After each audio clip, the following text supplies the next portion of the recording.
David Hare is here. He has been called one of the greatest living playwrights of the 20th century. His plays have included Plenty, Racing Demon, and Skylight. In the past 12 months, he has seen 4 of his shows come to Broadway: The Judas Kiss, The Blue Room, Amy's View, and his latest, Via Dolorosa. It is Hare's one-man show that chronicles his journey to Israel. Here is a tape. Asked to go to Israel, I think, and what? Go to Israel and write a play? The girl at Gatwick asks me where I am going. Tel Aviv, I said, and at once she laughs. Oh, lucky you, she says, and roars with laughter. Why? What is she laughing at? Am I missing something here? What is the joke? What is the joke exactly? People always say that in the West we lead shallow lives. Our lives must be shallow because we live in countries where nobody believes in anything anymore. All my life I've been told, Western civilization, an old bitch, gone in the teeth. And so people say, go to Israel. Because in Israel at least people are fighting. In Israel, they're fighting for something they believe in. Israel is, first and foremost, a cause. I am pleased to have David Hare here. You would not look at the videotape of yourself in performance. That's because I have no idea what I look like. I'm not an actor, and I'm acting only in this because there is no way round what I wish to say. I have to do it this way. But I really don't want to look at myself any more than I have to. Well, you look at yourself in the mirror in the morning, so you know what you look like. I know, but the reason that I failed to become an actor when I was first interested in the theatre was because I didn't have any sense of what I looked like from the outside, or indeed what I sound like from the outside. And I'm not sure I want to develop it. Via Dolorosa is a play where my, if you like, passionate intensity about what I wish to say is what's important, rather than an actor's technique. And I fear, like, you know, a primitive, that if I look at myself actually during performance, that something of the magic will be lost. So I don't know what it's like to attend my show. I have no idea. Did you not become an actor because you believed you were not right for acting? I was no good at it. I'm no good at pretending to be other people. In fact, one of the most interesting arguments about Via Dolorosa is, am I acting or am I performing? And you could say that I'm performing in that I am me. I describe a trip I made to Israel and to Palestine. And in it I relate both the emotions that I had myself, but I also, to a degree, impersonate the people I meet. There are 33 characters in the show, and I'm not Peter Sellers. I don't put on funny voices and try to be all of them. Right. But on the other hand, I give some feeling of them. And the highest compliments I'm paid are when somebody, for instance, at the end, I play Shulamit Aloni, who used to be the Minister of Education in the Israeli government, when her son came to the show, as he did the other night, and said, "You remind me very strongly of my mother." I know that that feeling has not been achieved by an actor's usual means. I don't have gifts of impersonation. But I have some feeling for the spirit of a person called Shulamit Aloni, and that her son accepts it, I'm very flattered by it. Tell me about the decision to do this and whether it came, you know, at some evolution in your own head and career. It came about because I was asked to write a play about Israel, and it seemed to me that if I did write scenes about Israel and Palestine, a layer of falsity would be instantly introduced. I would find probably London Jewish actors who would not remotely resemble Israelis. With a bit of luck, we might find a light-skinned Pakistani, an Egyptian, a Lebanese. And already, as soon as I began to employ these actors, some essential falsity would enter the situation. I didn't want to write scenes. I wanted to tell people in the West what it is like to visit Israel and Palestine, because, at least for me, it was a revelation. It wasn't what I was expecting. To understand even that the greatest divisions are not necessarily between the two societies, between the Arabs and the Israelis, but within the societies, that, in other words, the argument between the religious and secular people on the Israeli side, and the argument between the present government in Palestine and, if you might say, the higher principles of Islam on the other side, that these arguments are actually just as profound as the arguments between the two societies. And I wanted to come back like a reporter, red hot with the news. Hey, do you know this? And if I was excited to learn this, I hope to convey some of the excitement to audiences. Is it Is there no falsity about this? How can it not be? Of course it's false in the sense that arguments are rearranged. I give people lines of dialogue. The events don't necessarily occur in the actual order that they occurred. But I would say that when people say that the best part of Saving Private Ryan is the first 35 minutes, what they mean is that in that 35 minutes they are convinced by the essential truthfulness of what they're seeing. This is a fantastic recreation of Omaha Beach. As soon as the conventional narratives of Hollywood kick in, a man goes to look for, is a single man's life worth saving? How do we balance in the scales? The audience is bored stiff. They've seen it 1,000 times. And as soon as, I think the strategies of fiction are now so familiar to the cinema-going, the television, the theatre-going audience, that once those strategies kick in, we're bored. And I wanted to write something without those strategies. I want to pursue what you wanted to write with those strategies, but let me just go to the Private Ryan analogy for a second. Is it possible that that simply is because Stephen, having brilliantly set us up with the recreation of Omaha Beach, then, in a sense, went to cliches? Yes. Yes. And he didn't have to, though. He could have continued with his own skill as a filmmaker. He just let us down then. So, therefore, it didn't have to be that fiction would disappoint us. It just was the way it was done in this case. You may be right, but on the other hand, in Israel and in Via Dolorosa, I visit Yad Vashem. Right. And that is the Museum of the Holocaust. And the photographs, and particularly the room in which files with the names of everyone who were killed in the Holocaust are collected together, are intensely moving. Right. The things that are not moving are the works of art. In other words, as soon as you see a sculpture or a painting, you just look at it and go, that is not adequate. It is not enough to do a statue of a burning man or to do a little child with his being put in an oven. No. The ovens themselves are the works of art. You look at the ovens in Dachau, they have an iconic power that no artist can ever hope to replicate, and indeed which it may be wrong to try and replicate. And there is a sense in which, you know, this is part of a Christian tradition after all, you know, iconography is something to which the Christians objected as well. They didn't like the idea that Christ's death should be represented. It was too important. You weren't meant to have a picture of it because it should only exist in the imagination. And I think that there is a problem with the greatest subjects, and so someone like Primo Levi convinces you, although there's a layer of art, although there's a layer of you know, he is a great artist, but you don't see the art. The art's like a pane of glass. You just read the book and go, yes, I believe this is true. And those strategies we know too well are of no use to us with the big subjects. So therefore, yeah. Let me just ask first, why did you want to write a play about Israel? Mostly because, partly because my wife is Jewish, and partly so that it's hard not to spend a certain amount of time thinking about the choices of assimilated Jews, and therefore wanting to see those who choose to be unassimilated and seeing how their lives are different. So that I had a sort of a personal interest to see, and well, her friends talk about Israel all the time, and I'd never been, and I thought it'd be interesting to go for that reason. Have you been engaged intellectually, at least, in the politics of the... Because knowing how you engage in the politics of almost everywhere else. How could you not be? How could you not be? But also, and more important, we're told all the time that in the West we believe in nothing. That's what we're told.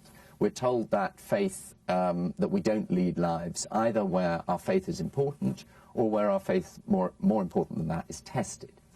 I wanted to go to a society and see what it's like where you have to really stand by what you believe, work out what you believe, not just drift day to day, as most of us do in the West, saying, I believe in this, I believe in social justice, I believe in rights for the poor, I believe in that. Yeah. But, you know, when are any of us ever tested on these subjects? You could say that at the moment America is being tested on the question of, are you willing to die in the role of the world's policeman? That question is becoming an urgent moral question. Unfortunately, it's not been posed that well and debated that well. No, but what I'm saying is in the West, by and large, we slip by, not quite sure. Right, I agree. And having been in America for the last 2 months, I see a certain anxiety that a moral question is coming up the pike and is going to loom very, very big, probably in the next few weeks. Yeah. And people are going to have to work out what they believe. In Israel and Palestine, you have to work out what you believe all the time. Because it's life and death. It's and how you live and where you choose to live, among whom you choose to live, who you choose to eat with, which friends you choose to have will be affected by your politics and your faith. Does some part of you wish that you had that kind of drama in your life every day? Well, obviously the play for which I'm best known is Plenty, which is currently being revived in London with Kate Blanchett. And that's the story of a woman who goes to war and goes behind the lines in the 1940s and feels that after the war she never again finds anything to which she is as committed, right, and who loves the sense of commitment. And so in my life, if you say, you know, what have I been as committed to, I'm afraid I've only been committed to the cause of art, which is not a cause. Okay, but I mean, my point was even more than that. I mean, they also said that about RAF pilots. They said that RAF pilots never, you know, beyond Churchill's words that never so few given so much to save so many, that their life would never again be as dramatic as it was at that time. I mean, there's just no way. That's right. You know, and so how do you come up with that? And here we're flipping it around and saying, does a part of you, understanding this idea, want to be there, where want to be part of something larger than your life, where it matters more than art? It matters more than it is. Yeah, for those of us on the left in the 60s and 70s, then obviously we felt that socialism was something to which we were committed with the same. We wouldn't have claimed that the sacrifices we were going to make were very great, and we wouldn't have claimed that that we were in any kind of physical danger. But nevertheless, it was something we all did passionately believe in. And the world took a right turn when we were hoping it was going to take a left turn. And that left a lot of us having to work out what we didn't believe in. Now, but didn't that turn also took place in France even earlier because of the debate there about how Stalinism was in fact corrupt, and you had still people on the left in France, you know, when people like the whole series of French intellectuals began to turn on Stalinism. Yes. I mean, the thing was that, our generation looked ridiculous to the generation before us, because the generation before us had all believed in what they called the God that failed. So, in other words, Stalinism was for them the indictment of socialism, and the argument was over. It wasn't over for people at my age. I'm now 50. We were the 60s radicals who believed that that some humane form of socialism was possible in Europe. Maybe not in America, but we believed it was possible in Europe, and it was the way that Europe should go. I enjoy the advantage that because I write, I do have to work out what I believe. Indeed, you could say that writing is the process of finding out what you believe and recording what you believe. Then tell me what you believe now within the continuum of the disappointment. Within the continuum of socialism? Yes. I believe that there's a continuing urge in people for social justice, and that the balance between, as it were, gain, profit, private advancement, and a sense that a society should be decent and just, is a perpetual classical balance. The argument is unlikely to be recast in the traditional form of socialism, capitalism. Right. But capitalism has won that battle.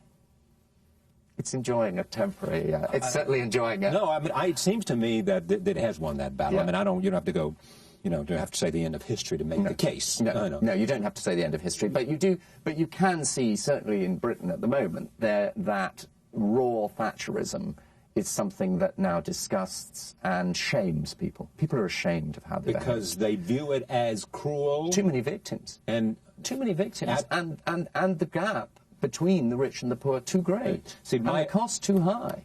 And cultural Thatcherism, the sense, propaganda on behalf of a culturalist society, that's still very powerful in England. But economic Thatcherism, we dispelled her like poison from our system. And we really wanted rid of her because it wasn't a sufficient view of the world. And the only comfort, anyone on the left gets from the last 20 years is just that sense of English discomfort with the inadequacy of Thatcherism. Then what do you think of Blair? What do I think of him? Yes. Well, of course I wish. Beyond a charming man and all of that, and bright and intelligent, lovely family man with human values and God-fearing. But that is also not nothing. I mean, you talk about that. Not nothing. But what I mean is, to have got rid of politicians in Britain who are actively malign, who actually wish people ill. To have expelled these people is an achievement. They've gone. They're discredited. The Conservative Party is not just, you know, it's not just on the ropes. It's groggy. It has 25%, or it seems almost nothing in the polls. And that comes out of a sort of national sense of disgust. But Blair himself, of course I would wish he were more radical, but at least it's wonderful to have somebody you recognize as a human being running a country. So it is his humanness that, in fact, attracts you to him. On the other hand, And his smartness. He's clever. You know, he's very, very clever. And we haven't had a wealth of highly intelligent politicians. Some, I might have expected you to make an argument that the third way was so-called third way, which is let's be foursquare behind the free market and capitalism, but let's make sure it has a human face and B, has a safety net, because we cannot forget our social responsibility. That's a long way from socialism, because it's a commitment to the market, but it is, let's use capitalism. He wants that. Blair wants that, but I don't believe he's yet found the means to achieve it. In other words, you just have to deal with the basic fact of Thatcherism, which is the legacy is that the rich get richer and the poor get poorer. Now, it's no good just ameliorating the policies that produce that situation. You have to reverse the policies that produce that situation. And I don't think he's of a mind to do that. And therefore, my suspicion is that the social problems that come out of that gap are going to get worse, just as they get worse in this country. Do you therefore believe that those who say that somehow Thatcher did perform Thatcherism, a positive function, because it was kind of a cleansing? Yes. You do? I do believe that it organized... Blair thought some of that. I think it organized us to think about what we believe. When Thatcher arrived in English playwriting, to return to the theatre, for the first 5 years there is no analysis. We're all just blown apart. Nobody knows what to say in the face of her. Then she makes us think, and she makes us decide what we do believe in. Because if we're to get any kind of opposition to her together, we have to organize our thoughts about it. And then the analysis comes, and the analysis starts coming in plays like Pravda, which is the play about that I wrote with Howard Brenton, which is about a Murdoch-like, though goodness knows, not Murdoch, but a Murdoch-like press baron. Lawyers, did you hear that? What? Lawyers, did you hear that? Not Murdoch for a second. So Murdoch did then go on to steal a lot of ideas from the play. But, you know, or Carol Churchill's Serious Money. And these are plays that have an analysis of what's going on. And it just took a little time for us all to respond. Can you make an argument anywhere that the best playwrights come from the left rather than the right? No, plainly not, because it's not necessarily true. I think of Arthur Miller here, I think of probably Tennessee Williams here, I think of you, and I think of Pinter. Yeah.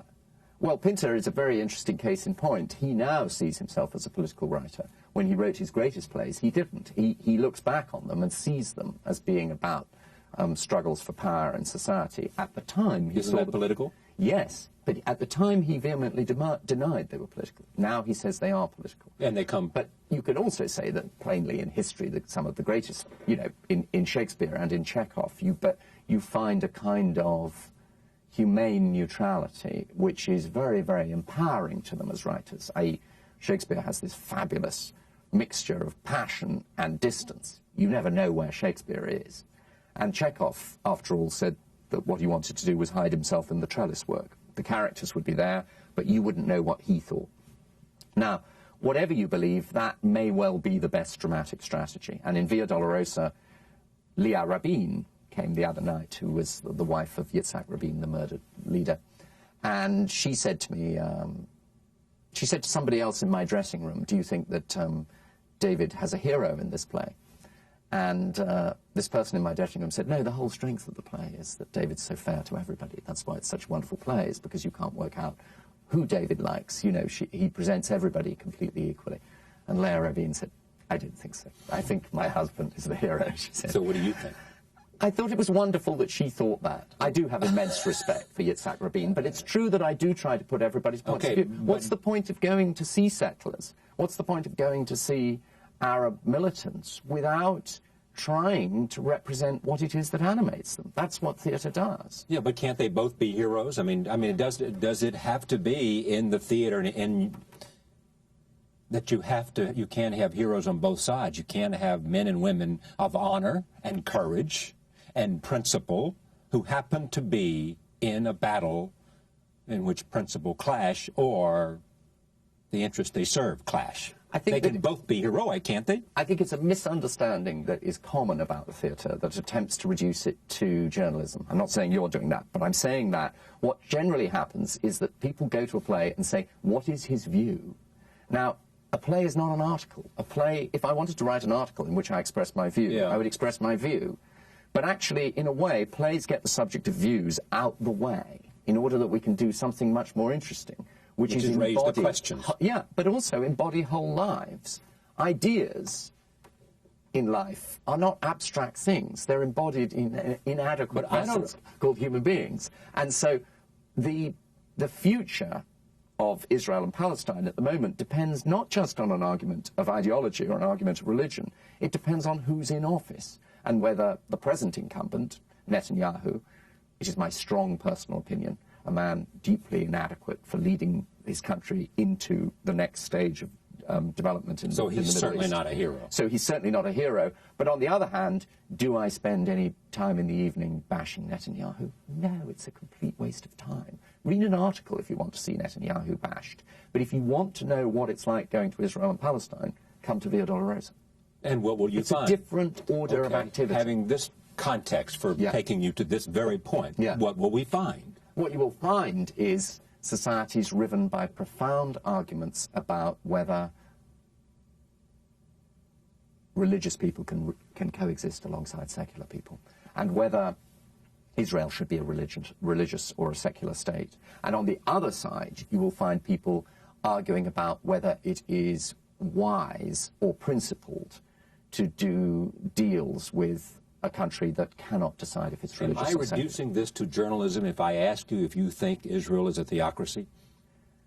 Well, it's struggling over the question of whether it should be a journalism. And also, believe me, don't use the word reduce to journalism. I thought you were saying that you had to get journalism out because playwriting had to go beyond that. No, I'm saying there are two different orders of activity. There is no craft I admire more than reporting. You know, when you read a good reporter bringing you the news from what is going on in a particular society. There's a book now about Rwanda, which I'm aching to read, that I've read about, where I go, yes, if I read this book, this reporter will tell me this is a fine, noble thing.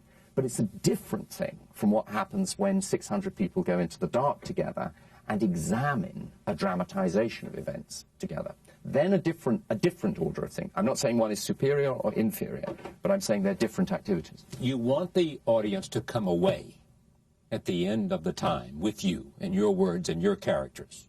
No, I want them to argue among themselves. No, I just said, no, I'm sorry, you misunderstood.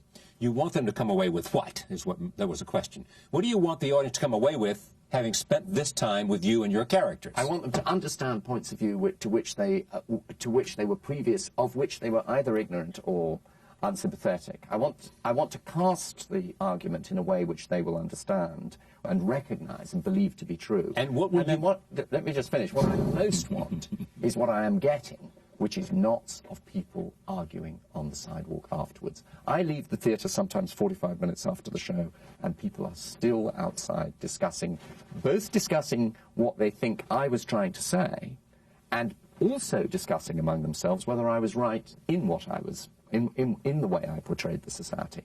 And for me, you know, we're talking Broadway, and here on Broadway, I'm presenting a play where people are arguing about politics in the street, on the sidewalk afterwards.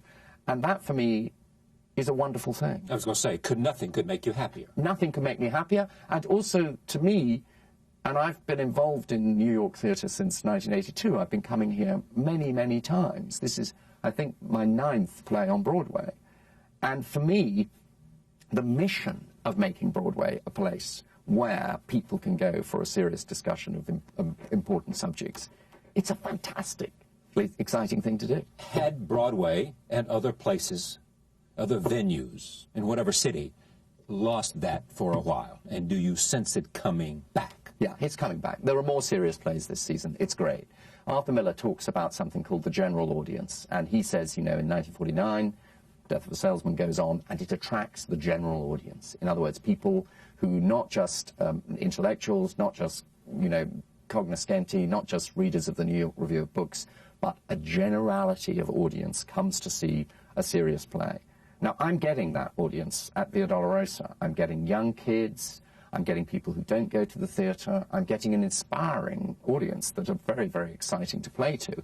But the ushers and usherettes tell me they're not people who are used to going to a Broadway house. And that in itself must be a good thing. They're saying these are not the people we normally see here. Precisely. No, they're all saying to me, we've never seen audiences like this before. We don't know who they are. They're not our usual crowd. And that's because they've been drawn... Look, it sounds forbidding. You hear, oh, there's going to be a play about Israel and Palestine. There's only going to be one person on the stage. Yeah. He's going to talk for 95 minutes. You know what your first reaction of most people would be? Not most people, but most people would say, how many television programs of a journalistic kind have I seen in debate of these issues? Exactly. What is this one playwright and the characters he's introduced to say new or different that I don't know anything about? Exactly. And how is he going to make me think about this in a different way? So it isn't, because people come with those prejudices, and the bloke isn't even an actor, it isn't enough for them to read a review. They actually have to meet somebody. And that person says to them, I promise you, it's not going to be as boring as you think it's going to be, and he's not going to say the things that you think he's going to say. And instead, he's going to introduce you to the people who live in the land. And you're going to meet characters who actually have the experience, not presented as issues, but bred in their bone and in their every attitude of their being. And that embodiment is going to give you something different, not inferior, not superior. It's going to give you something different to what journalism can give you. How do you compare this with every other experience you've had in the theater? Well, it's completely different. I know that, but how do you compare it? How do you feel? Is it better? Is it more exciting? Is it more something? Is it an advanced level of where you want to be, etc.? What I've never understood about acting is it's redemptive. If you are a writer, if you are a director, all you do is worry. How's the box office doing? Were the reviews good? You know, oh, I hear that actor's been ill. You just sit at home and you worry all the time. Oh, I didn't like what he wrote about it. Oh, she hasn't got the point. Oh, dear, they've done this. Theatre politics, all that stuff, that's what you worry about. Oh, my God, I hear so-and-so's not happy in the role. Me, I go out there, I have a fresh audience every night, and I've got to persuade, not last night's 500, I've got to persuade this night's 500 or 600 people that it's worth listening. So there is something, I don't want to sound highfalutin about this, but there is something redemptive about going out every day with a clean slate. However badly you did it the night before, doesn't matter. You've got a fresh chance tonight. And the activity itself is an unneurotic activity, whereas, frankly, writing and directing are neurotic activities.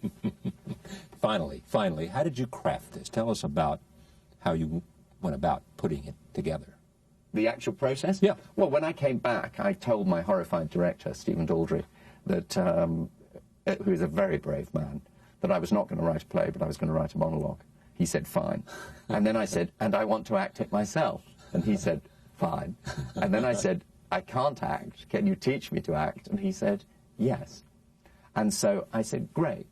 And he is the wonderful director who did Inspector Calls here, and he took on the challenge of it. And it was a big help that I didn't know him. I don't think I could have done it with a friend. I couldn't have done it with somebody that I already knew, because I'd have been too self-conscious. And so we crafted it together in workshop. We simply went into a workshop. He taught me how to act. I'd come in with pages. I'd say, in what order are we going to do this? And slowly it evolved over a period of workshop. But you went there and found the characters you wanted to incorporate. That's my point. I've always had an instinct for who is what I call theatrogenic. The minute I meet somebody, if I meet them for only... Henry James said, if you're going to write a play about life in the army, all you need to do is walk once past Chelsea Barracks, he said, and you will have done, not even go in, walk once past it, and you'll have done your research. And it's true that when you meet a character who inspires you, boom, you go, within seconds, you know what you want to do with them. Whereas when you can spend hours with other people, and not for a second is your theatrical instinct awakened. What that is about is as mysterious as why a painter chooses to paint lilies rather than sunflowers. You can't explain it. But some human beings excite you theatrically and some don't. David Hare, Via Dolorosa will be there how long? Another 6 weeks. Another 6 weeks. Hurry. So you got June 6 weeks to get there. By June the 14th. Thank you for coming. And you're welcome. Thank you. We'll be right back. Stay with us.